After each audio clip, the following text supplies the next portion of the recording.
Assalamualaikum warahmatullahi wabarakatuh. Perkenalkan, nama saya Anastasia Nur Mahmudah, NIM E 2019 1132 dari kelas Perbankan Syariah 3. Di sini saya akan melanjutkan pemaparan mengenai materi yang kedua, yaitu proses riset pemasaran. Oke, pembahasan kita yang pertama adalah mengenai proses riset pemasaran. Tahapannya itu meliputi yang pertama adalah mendefinisikan masalah dan tujuan riset. Jadi, manajer ini dituntut harus berhati-hati dalam mendefinisikan masalah agar tidak terlalu luas ataupun tidak terlalu sempit. Yang kedua, mengembangkan rencana riset. Jadi, periset mengembangkan rencana yang paling efektif untuk mengumpulkan informasi yang dibutuhkan dan biaya yang diperlukan. Langkah yang ketiga adalah mengumpulkan informasi. Fase ini adalah fase termahal dan cenderung mengandung kesalahan, seperti sumber data yang kurang valid atau lain sebagainya. Yang langkah keempat adalah menganalisis informasi.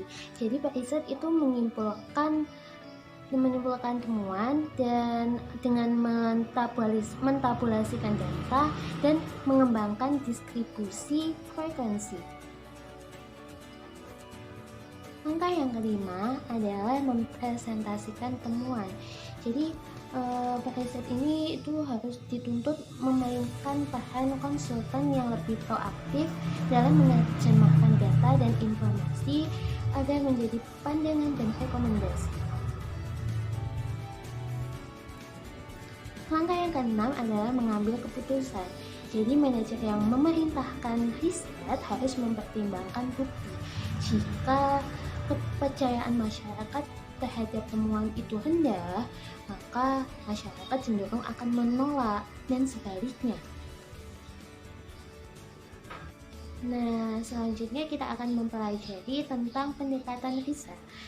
Pendekatan riset apa saja sih yang ada dalam proses riset pemasaran?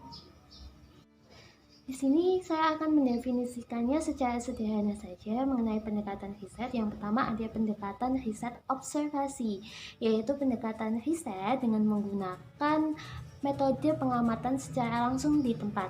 Yang kedua adalah pendekatan riset etnografi, yaitu pendekatan riset observasi tertentu dengan menggunakan konsep alat antropologi, disiplin ilmu sosial tentang bagaimana orang hidup dan bekerja.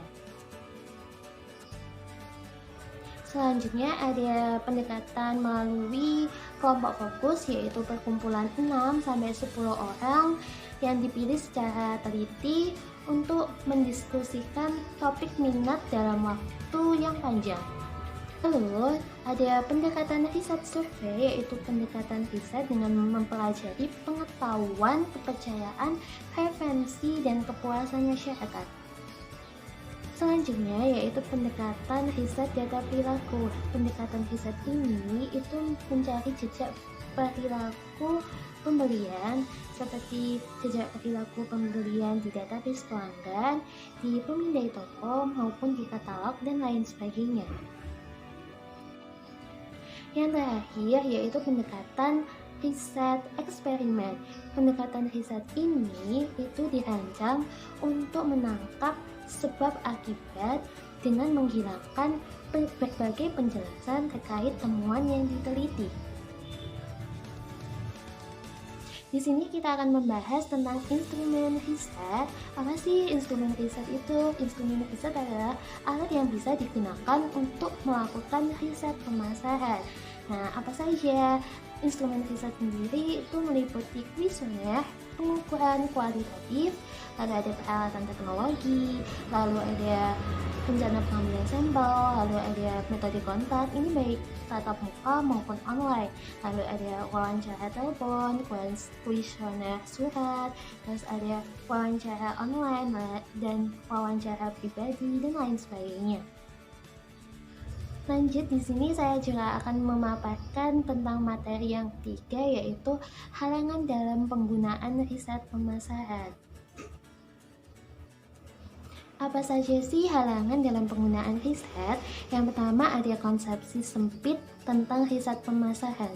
Jadi manajer ini itu lebih berharap terlalu banyak pada periset, namun dia tidak mendefinisikan masalah sejelas-jelasnya. Jadi ada kehancuran gitu antara manajer dan periset. Yang kedua adalah kaliber periset yang tidak seimbang.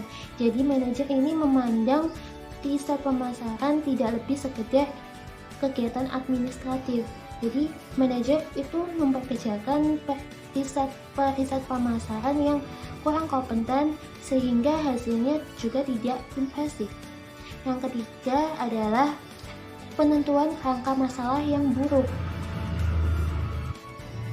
Yang keempat adalah ketemuan yang terlambat dan terkadang salah. Jadi manajer ini menginginkan hasil yang cepat, akurat, dan konklusif. Tetapi riset pemasaran ini membutuhkan waktu dan uang. Manajer akan kecewa jika riset pemasaran ini menelan biaya yang begitu besar dan waktu yang lama. Yang terakhir yaitu perbedaan kepribadian dan presentasional. Jadi terdapat perbedaan antara manajer dan riset pemasaran yang bisa menghalangi hubungan produktif dari keduanya ini. Demikian penjelasan yang dapat saya sampaikan. Jika terdapat kata-kata yang salah, saya mohon maaf. Wabillahi taufiq wal hidayah. Wassalamualaikum warahmatullahi wabarakatuh.